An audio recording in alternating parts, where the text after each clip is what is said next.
दोस्तों, रिसेंटली आपने देखा होगा कि इंडिया और पाकिस्तान के बीच वॉर जैसी सिचुएशन बन गई थी। इस पूरी घटना से एक बात तो क्लियर हो गई कि हमारे पास जो एयर डिफेंस सिस्टम है वो टॉप क्वालिटी का होना चाहिए। उसमें कोई भी कॉम्प्रोमाइज नहीं चल सकता। अभी अगर आप देखो तो साउथ एशिया में इंडिया के पास एयर सुपरियोरिटी है। पाकिस्तान ने मिसाइल्स, ड्रोन, हर तरीके से अटैक करने की कोशिश की, लेकिन इंडिया को कोई नुकसान नहीं हुआ क्योंकि हमारा एयर डिफेंस सिस्टम बहुत स्ट्रांग था। वहीं दूसरी तरफ पाकिस्तान की क्या हालत हुई वो सबने देख लिया।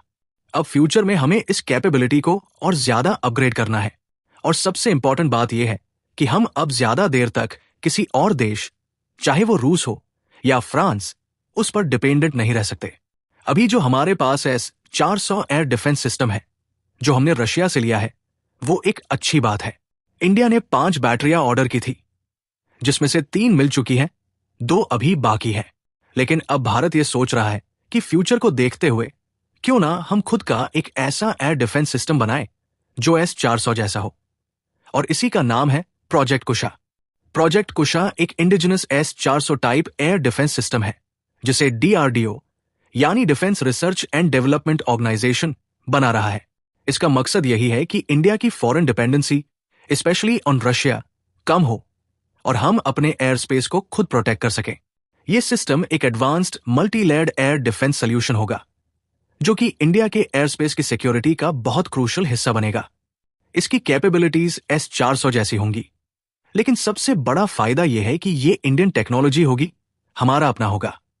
अब सवाल आता है कि प्रोजेक्ट कुशा में क्या क्या कंपोनेंट होंगे, इसका आर्किटेक्चर कैसा होगा। तो देखिए, इस पूरे सिस्टम का सबसे जरूरी हिस्सा होते हैं इंटरसेप्टर मिसाइल्स। ये वो मिसाइल्स होते हैं जो सामने से आने वाली एनिमी मिसाइल्स को हवा में ही खत्म कर देते हैं। प्रोजेक्ट कुशा में 3 टाइप्स के इंटरसेप्टर मिसाइल्स होंगे। M1 इंटरसेप्टर, ये मीडियम रेंज मिसाइल होगा जिसकी रेंज 150 किलोमीटर तक होगी।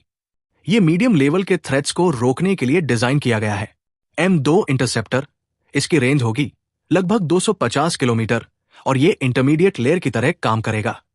लॉन्ग रेंज इंटरसेप्टर, ये वो मिसाइल्स होंगे जो 300 किलोमीटर या उससे भी ज्यादा दूर से आने वाले थ्रेट्स को डिस्ट्रॉय कर सकते हैं, जैसे कि पाकिस्तान में घुसकर की गई स्ट्राइक में किया गया था। अब सिर्फ मिसाइल से काम नहीं चलता, सबसे जरूरी होता है रडार सिस्टम जो इनकमिंग थ्रेट्स को डिटेक्ट करे। प्रोजेक्ट कुशा में 2 तरह के रडार होंगे। लॉन्ग रेंज सर्वेलेंस रडार, ये दूर से ही किसी भी इनकमिंग मिसाइल को डिटेक्ट कर लेगा। जैसे अगर पाकिस्तान 200 किलोमीटर दूर से मिसाइल लॉन्च करता है तो इंडिया उसे तभी ट्रैक कर लेगा।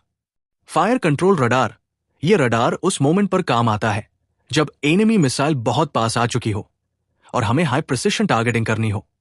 इन दोनों रडार्स को इंटरसेप्टर मिसाइल्स के साथ इस तरह इंटीग्रेट किया जाएगा कि वो फास्ट, एक्यूरेट और सिंक्रोनाइज्ड रिस्पॉन्स दे सकें।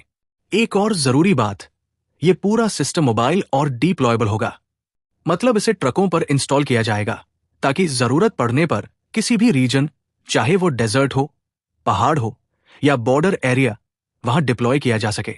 मॉडर्न डिफेंस सिस्टम्स की यही डिमांड होती है, फ्लेक्सिबिलिटी और स्पीड। प्रोजेक्ट कुशा सिर्फ अकेले नहीं काम करेगा, इसे इंटीग्रेट किया जाएगा इंडिया के बाकी एयर डिफेंस सिस्टम्स के साथ, जैसे आकाश NG, बराक और विशोरैड्स। ये सब सिस्टम्स एक साथ मिलकर काम करेंगे, एक कोऑर्डिनेटेड नेटवर्क बनाकर। अब इसका फायदा क्या होता है? मान लीजिए कोई फाइटर जेट आ रहा है तो हमारे पास मल्टीपल सिस्टम्स होंगे जो कलेक्टिवली डिसाइड करेंगे कि वो जेट एनिमी का है या हमारा। इससे गलतियां नहीं होंगी और सही टाइम पर सही एक्शन लिया जा सकेगा। अब सवाल आता है, यह सिस्टम कब तक बनकर तैयार होगा? रिपोर्ट्स के मुताबिक अगले 12 से 18 महीनों में इसका पहला प्रोटोटाइप रेडी हो सकता है। उसके बाद एक्सटेंसिव टेस्टिंग होगी जिसमें मिसाइल गाइडेंस, रडार ट्रैकिंग और एक्यूरेसी पर फोकस किया जाएगा। और अगर सब कुछ सही चला तो 2028 से 2029 तक प्रोजेक्ट कुशा फुली ऑपरेशनल हो सकता है। स्ट्रैटेजिक और इकोनॉमिक लेवल पर इसका बहुत बड़ा इंपैक्ट होगा। इसका प्रोडक्शन इंडिया की बेल भारत इलेक्ट्रॉनिक्स लिमिटेड कर सकती है। करीब 400 रुपए करोड़ का कॉन्ट्रैक्ट और लगभग 5 रुपए बिलियन का टोटल प्रोजेक्ट साइज बताया जा रहा है। इससे इंडिया की डिफेंस इंडस्ट्री को बूस्ट मिलेगा, जॉब्स बढ़ेंगी और टेक्नोलॉजी का फायदा बाकी सेक्टर्स को भी मिलेगा। सबसे बड़ी बात, हम फॉरेन सप्लायर्स पर डिपेंडेंट नहीं रहेंगे। S-400 जैसी कैपेबिलिटीज हमारे पास खुद की होंगी। और अगर सिस्टम सक्सेसफुल होता है तो फ्यूचर में हम इसे एक्सपोर्ट भी कर सकते हैं। तो ब्रॉडली स्ट्रैटेजी यही है कि प्रोजेक्ट कुशा, आकाश, बराक सबको इंटीग्रेट करके एक robust multi layered air defence network तैयार किया जाए, जो आने वाले सालों में इंडिया की सुरक्षा का नया चेहरा बने। दोस्तों, प्रोजेक्ट कुशा इंडिया के लिए सिर्फ एक डिफेंस सिस्टम नहीं है, यह हमारी स्ट्रैटेजिक ऑटोनॉमी की तरफ एक और बड़ा कदम है।